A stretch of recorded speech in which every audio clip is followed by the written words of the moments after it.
23 मई 1967 का समय यानी कोल्ड वॉर का टाइम। अमेरिका और रशिया की दोस्ती अपने चरम पर चल रही थी। दोनों देश न्यूक्लियर मिसाइल बनाकर बैठे थे और वेट कर रहे थे कि पहले वार कौन करेगा। अब अचानक से अमेरिका में हाई हल्ला मच जाता है। पेंटागन में बैठे अमेरिका के अर्नल जनरल कर्नल सब लोग परेशान हो गए थे, क्योंकि बैलिस्टिक मिसाइल के खिलाफ उनका अर्ली वार्निंग सिस्टम रेडार, हर एक चीज जो कि दुश्मन देश से आती हुई मिसाइल के बारे में वार्निंग दे सके, वो बंद हो गई थी। अमेरिका ने अपने बॉम्बर विमान बम गोले बारूद भर के आसमान में उड़ा दिए, ये सोचकर उड़ा दिए कि उनके ऊपर न्यूक्लियर अटैक हो गया है और दुश्मन के पास कोई ऐसी टेक्नोलॉजी है जिसने उनके सारे डिफेंस लगभग नष्ट कर दिए हैं। तभी नासा के वैज्ञानिकों ने पेंटागन में फोन करके बताया, भैया थम जाओ, रुक जाओ, बम मिसाइल गिराने की जल्दबाजी मत करना। हमें लगता है कि हमारे देश के डिफेंस सिस्टम को सोवियत वालों ने नहीं बल्कि सन वालों ने जाम किया है। बोले तो सूरज ने, इसलिए पहले अपने को एक बार सारी चीजें जांच परख लेने दो, उसके बाद बम तो तुम कभी भी फोड़ सकते हो। और जांच में ये बात सामने आई कि सन स्टॉर्म की वजह से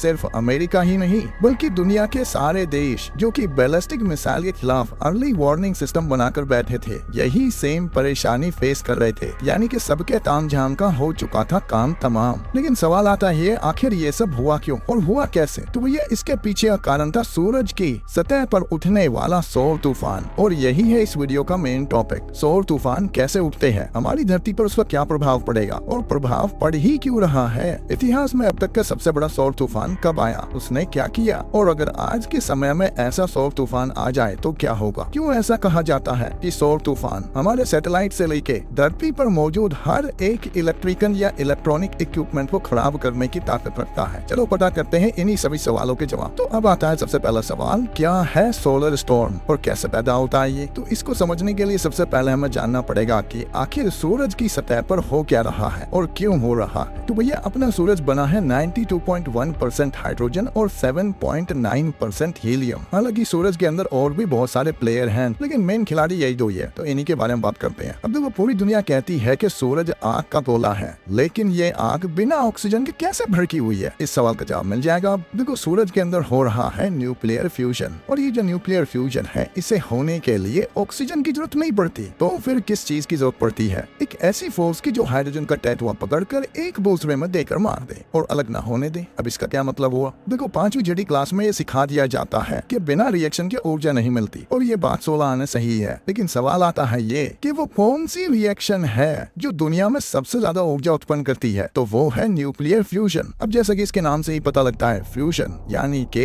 एक से ज्यादा चीजों का आपस में मिलकर एक हो जाना। अब क्योंकि सूरज के अंदर 92% हाइड्रोजन है, तो जाहिर सी बात है यही हाइड्रोजन एक दूसरे में फ्यूज होगी। तो फ्यूज होकर क्या बनाएगी? हीलियम बनाएगी भाई साहब। तो अगर हीलियम बनाएगी तो उससे क्या होगा? देखो, जैसा कि मैंने पहले ही बताया कि दुनिया में सबसे ज्यादा ऊर्जा फ्यूजन उत्पन्न करता है। और अब आता है सवाल, कैसे करता है? तो देखिए, एल्बर्ट आइंस्टाइन ने हमें बताया था E=mc²। इसका क्या मतलब हुआ? इसका मतलब ये हुआ कि मास को ऊर्जा में बदला जा सकता है। मतलब जब एक हाइड्रोजन का एटम दूसरे हाइड्रोजन के एटम से कंबाइन होगा यानी जुड़ेगा, तो वो हीलियम का निर्माण करेगा। और ऐसा करने के दौरान जो नया हीलियम बना है उसका मास अगर तो जुड़ने वाले हाइड्रोजन के मास से कंपेयर किया जाए तो वो पहले से कम होगा। तो आखिर ये मास गया कहाँ? तो जी यही है वो मास जो ऊर्जा में बदल गया। लेकिन हाइड्रोजन इतनी शराफत क्यों दिखा रहा है जो बिना मतलब जुड़ी जा रहा है? क्योंकि प्रकृति का नियम तो ये कहता है कि बिना किसी एक्शन के कोई रिएक्शन नहीं होती। तो सूरज के अंदर हाइड्रोजन इतनी शराफत क्यों दिखा रहा है? या हाइड्रोजन के ऊपर किस चीज का डंडा है? हाँ जी बिल्कुल है। देखो भैया, ग्रेविटी वो फोर्स है जो हाइड्रोजन को हाइड्रोजन के साथ जुड़ने पर मजबूर कर रही है। अब देखो, धरती पे हम 9.8 मीटर पर सेकंड स्क्वायर की एवरेज ग्रेविटी मानते हैं, कहीं कहीं तस्वीरें लेते हैं, लेकिन यही ग्रेविटी सूरज की सतह पर 274 मीटर पर सेकंड स्क्वायर है, जो कि इतनी ताकतवर है कि हाइड्रोजन के एटम को हाइड्रोजन के साथ फ्यूज कर सके।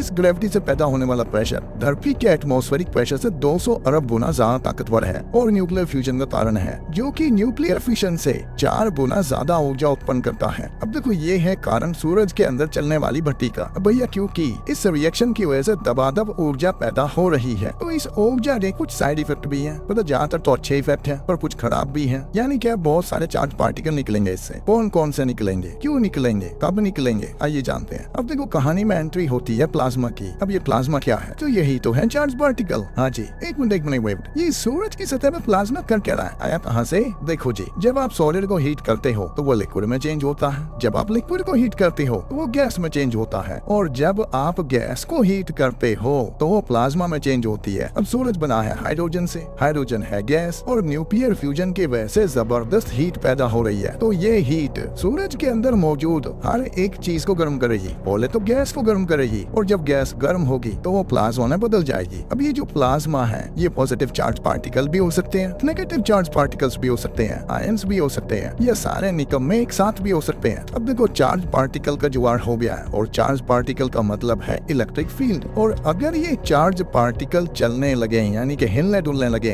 तो ये बनाएंगे मैग्नेटिक फील्ड और ये मैग्नेटिक फील्ड बनाएगी नई इलेक्ट्रिक फील्ड। मतलब ये चक्कर यूं चलता रहेगा। अब सूरज की सतह पर जब दो मैग्नेटिक फील्ड एक दूसरे से टकराती है तो उनकी एनर्जी सोलर फ्लेयर के रूप में बाहर आती है। एक कारण तो ये हो गया और दूसरा कारण है जब सूरज के अंदर से यानी कि पेट में से एक जबरदस्त मैग्नेटिक फील्ड ऊपर की तरफ आती है यानी सतह की तरफ आती है तो जो सतह पर फील्ड मौजूद है उसके साथ हाथापाई में ये जबरदस्त एनर्जी का डिस्चार्ज बाहर फेंक देती है, नहीं फेंक देता है। सूरज का जेंडर ही बदल दिया मैंने में, ये गलती थी, एनर्जी बाहर फेंकता है। अब सूरज के द्वारा किए जा रहे इन्हीं तुक्के फजीतों को हम सोलर फ्लेयर यानी कि सूरज की सतह पर आने वाले चार्ज पार्टिकल के तूफान के रूप में जानते हैं, जो जब धरती की तरफ आते हैं तो बड़ी तबाही लाते हैं। तो अब आता है सवाल, आखिर ये सोलर फ्लेयर कब आते हैं? क्या हमेशा आते हैं? तो देखो भैया सीधा सा जवाब है ये हमेशा आते हैं, लेकिन 11 साल का चक्र एक ऐसा समय है जब सोलर फ्लेयर कुछ ज्यादा ही आते हैं, जिसे हम सोलर साइकिल के नाम से जानते हैं। अब देखो इस 11 साल की साइकिल में एक हिस्सा वो है जब सूरज की सतह पर बहुत सारे सोलर तूफान आते हैं और एक हिस्सा वो है जब ये तूफान कम हो जाते हैं। तो समय के जिस हिस्से में सोलर तूफान बहुत ज्यादा आते हैं उसे कहते हैं सोलर मैक्सिमम और जिसमें बहुत कम आते हैं उसे कहा जाता है सोलर मिनिमम। लेकिन ये सब 11 साल में क्यों होता है? क्योंकि 11 साल वो समय है जो सूरज अपने पोल को स्विच करने में लेता है। मतलब नॉर्थ बन जाएगा साउथ और साउथ बन जाएगा नॉर्थ। आसान भाषा में बोले तो सन के पोल पलट जाएंगे और हमें सूरज पर काले काले खूब सारे धब्बे नजर आएंगे। अब देखो ये है सन स्पॉट, मतलब सूरज की सतह में वो जगह जहाँ बाकी सतह के मुकाबले कम तापमान है। बोले तो आप इन्हें गड्ढे भी कह सकते हो और इन्हीं गड्ढों के अंदर से जबरदस्त मैग्नेटिक फील्ड बाहर आती है। अब ये गड्ढे कितने बड़े होंगे? एक ग्रह के जितने भी हो सकते हैं या उससे छोटे भी हो सकते हैं या उससे भी बड़े हो सकते हैं। आप कुल मिला के ये मान लो कि ये जो सन स्पॉट है सूरज के अंदर सबसे ज्यादा मैग्नेटिक एक्टिविटी इसी जगह पर होती है और जब ये मैग्नेटिक एक्टिविटी सूरज की सतह पर मौजूद मैग्नेटिक फील्ड लाइंस के साथ इंटरेक्ट करती है यानी कि हाथापाई करती है, तब होता है कोरोनल मास इजेक्शन, मतलब चार्ज पार्टिकल की बरसात जो उसी दिशा में जाएगी जिस दिशा में वो सूरज के द्वारा छोड़ी गई है। यानी अगर हमारे ग्रह की तरफ नहीं छोड़ी गई है तो खाओ पियो मौज करो, पैर पे पैर रखो, टीवी देखो, और अगर हमारे ग्रह की दिशा में छोड़ी गई है तो भी खाओ पियो मौज करो। आखिर हम कर क्या सके? कुछ भी नहीं, पर टीवी बंद हो जाता थोड़ी देर में, क्योंकि आजकल टीवी चलते हैं इंटरनेट से या फिर सैटेलाइट से, जिसको पूरी तरह से बर्बाद करने की ताकत सोलर फ्लेयर रखता है। पर कैसे?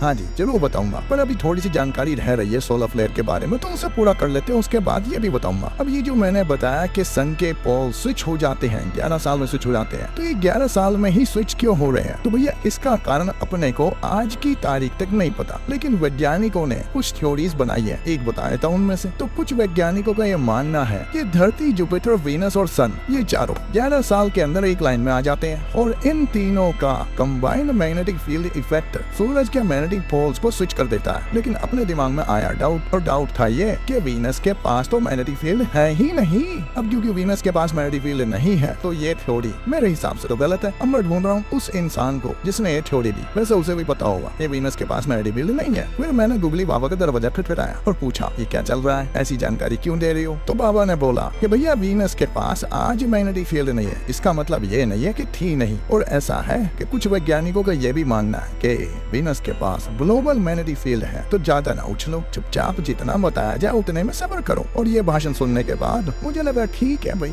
अभी जो पता उसी से काम चला लेते हैं। तो जो भी चीजें गुगली बाबा ने मुझे बताई मैंने आपको भी बता दी। अब क्योंकि वीनस के पास अपनी मैग्नेटिक फील्ड नहीं है, यानी कि खुद के द्वारा बनाई गई नहीं है, पर ग्लोबल मैग्नेटिक फील्ड हो सकती है, तो आखिर ये ग्लोबल मैग्नेटिक फील्ड आई कहाँ से? देखो भैया इसके पीछे भी सूरज ही है। वैज्ञानिक ऐसा मानते हैं कि सूरज के चार्ज पार्टिकल्स वीनस के लिए इंड्यूस मैग्नेटिक फील्ड बनाते हैं। अब इसका क्या मतलब हुआ? देखो मतलब बिल्कुल साफ है, मतलब सूरज से चार्ज पार्टिकल आएंगे, वीनस के एटमॉस्फेयर से टकराएंगे और टकराने के बाद उसे चार्ज कर देंगे। अब क्योंकि एटमॉस्फेयर हो गया है चार्ज तो ये बनाएगा एक मैग्नेटिक फील्ड, और इसी उधार की मैग्नेटिक फील्ड को लेकर वीनस बावला हुआ जा रहा है। इसी को कह रहे हैं हम ग्लोबल मैग्नेटिक फील्ड। वैसे वीनस के जो एटमॉस्फेयर का हाल आज के समय है उसके लिए सूरज ही जिम्मेदार है, क्योंकि अगर इस ग्रह की लोकेशन सोलर फैमिली में सही जगह पर होती तो शायद इस ग्रह पर भी एलियन चुन्नू मुन्नू की फैमिली नजर आती। पर क्या करे, ऐसा कुछ हुआ ही नहीं। अरे छड्डो यार, अपने वो क्या, अपना ग्रह सही सलामत रहना चाहिए, बाकी सूरज को जिसके घर में आग लगानी वो लगाए। अब ये बात सुन के ये मत सोच लेना कि कितना पत्थर दिल इंसान है ये।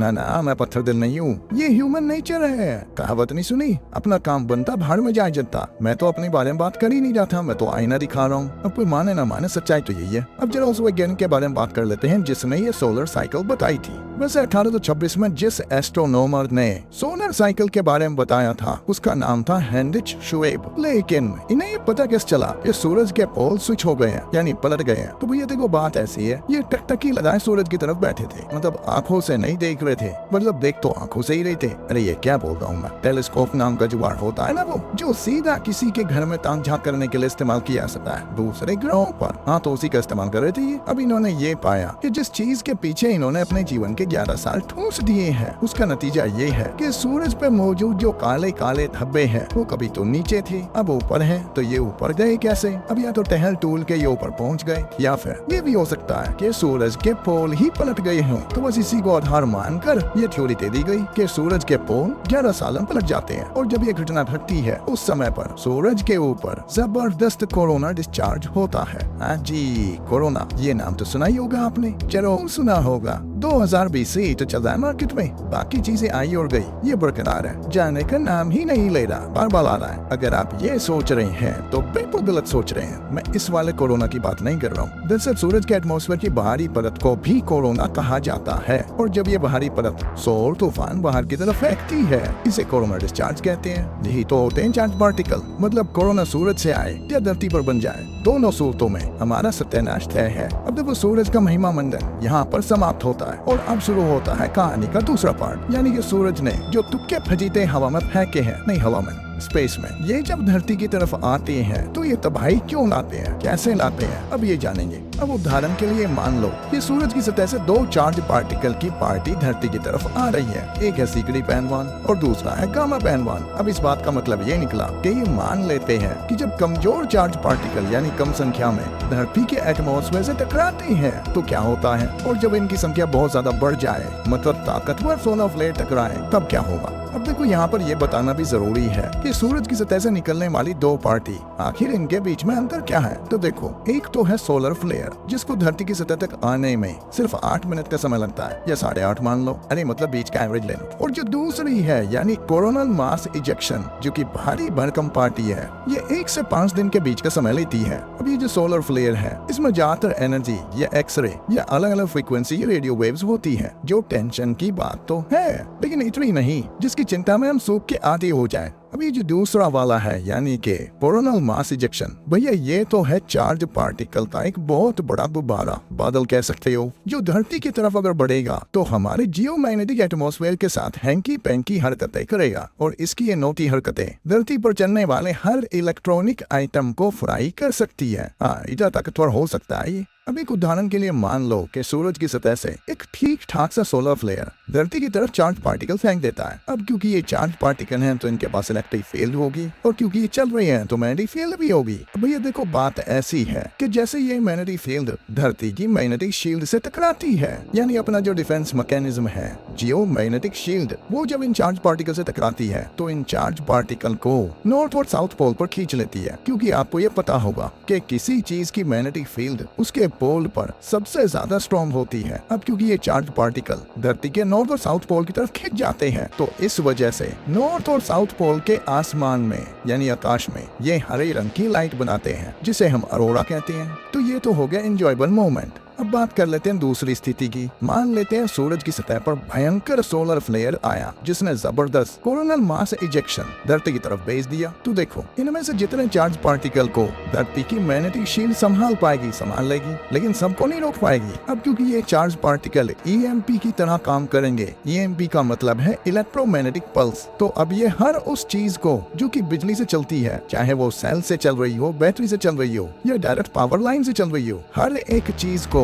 बिल्कुल तबाह करने की क्षमता रखती है। कैसे? देखिए, आप ये बात तो जानते ही हैं कि शॉर्ट सर्किट में क्या होता है, यानी कि जब दो वायर आपस में मिल जाती है तो धूम धड़ाका होता है। या फिर आपने अक्सर देखा होगा कि जब खंबे पर दो तार आपस में मिल जाते हैं, यानी कि एक तार में बहने वाला करंट दूसरे तार में बहने वाले करंट से टकराता है तो आग लगती है, लाइट फ्लक्चुएट करती है, वोल्टेज ऊपर नीचे होता है। अब जरा ये सोचिए, आखिर ये करंट बनता कैसे है? तो देखो, बिल्कुल सिंपल सा तरीका है। जब मैग्नेटिक फील्ड किसी कंडक्टर के साथ इंटरेक्ट करती है, यानी हैंकी पैंकी हरकत करती है, छेड़खानी करती है, तो उस कंडक्टर में मौजूद फ्री इलेक्ट्रॉन चलने लगते हैं और इलेक्ट्रॉन के इस फ्लो को हम कहते हैं करंट। तो भैया आप जरा सोचो, सूरज ने चार्ज पार्टिकल दे दिए, चार्ज पार्टिकल के पास है जबरदस्त मैग्नेटिक फील्ड और आपने पूरी धरती पर जगह जगह कंडक्टर बिछा रखे हैं। ये जो वायर है यानी पावर लाइंस, ये कंडक्टर ही तो है।